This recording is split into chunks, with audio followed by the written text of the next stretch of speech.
Ethan had always been afraid, not of monsters or the dark, but of something much deeper: failure, judgment, and the feeling of not being enough.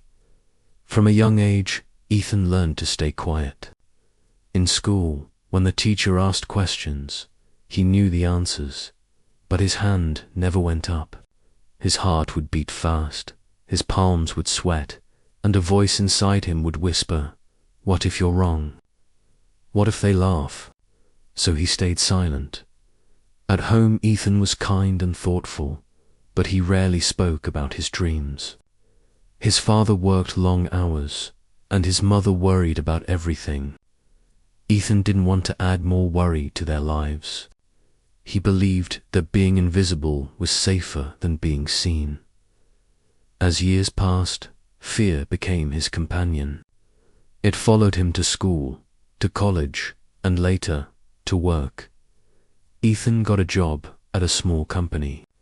He was hard-working and intelligent, but always stayed in the background.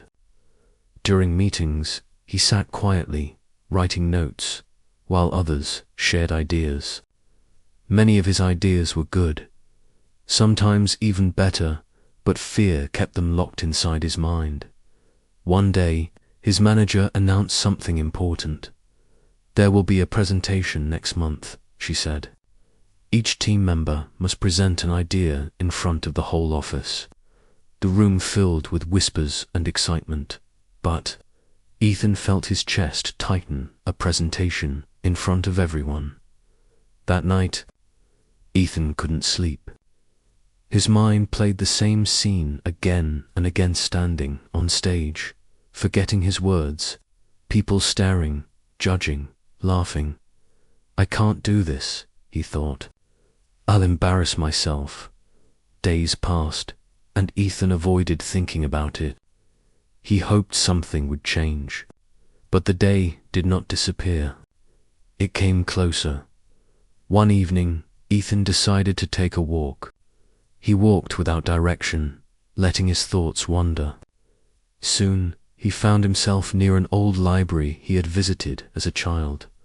The building looked the same: quiet, strong, and welcoming. Inside, the air smelled of books and memories. Ethan walked between the shelves, running his fingers over the spines. His fear felt a little quieter there. An old man sat near the window, reading. He looked up and smiled, looking for something. The man asked gently. "I'm not sure," Ethan replied. The man closed his book. "Sometimes we come to places like this not to find answers, but to hear our own thoughts." Ethan nodded. Something about the man felt safe. They talked for a while.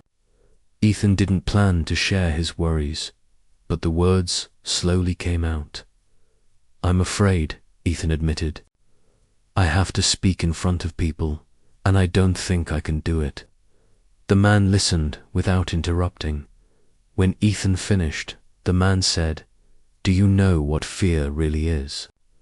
Ethan shook his head. "Fear is a story we tell ourselves about a future that hasn't happened," the man said.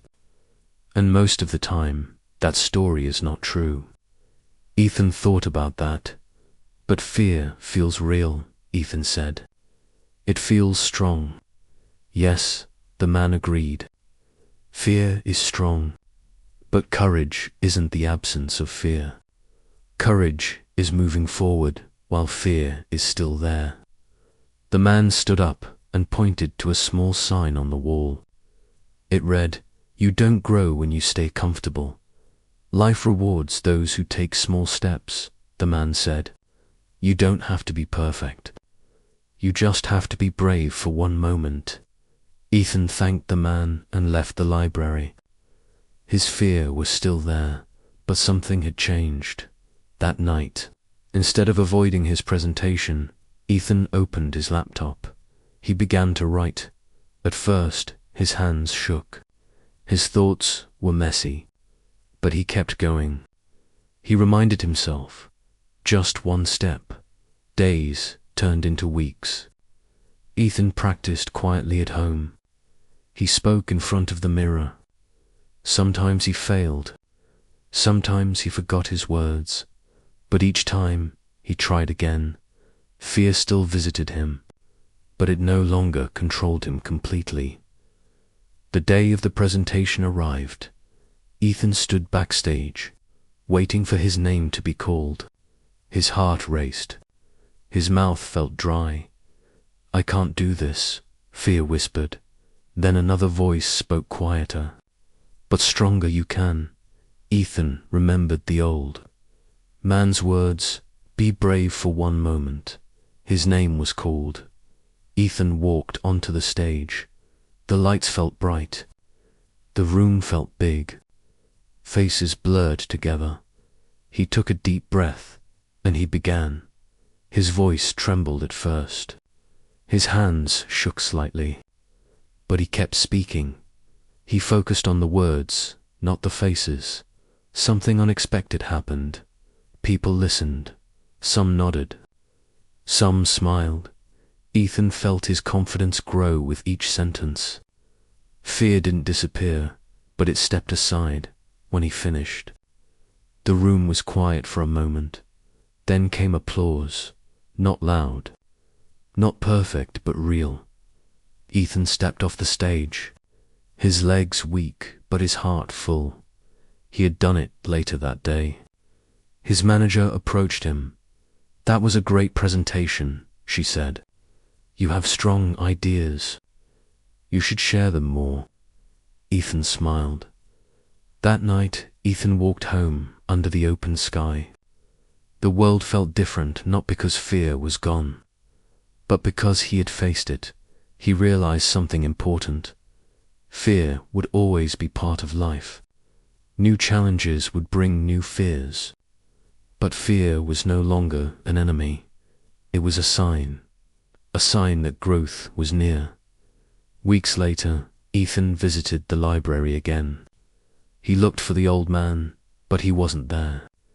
The chair near the window was empty. Ethan smiled softly. He didn't need answers. Anymore, he had learned the most important lesson. Facing your fear doesn't mean you are fearless.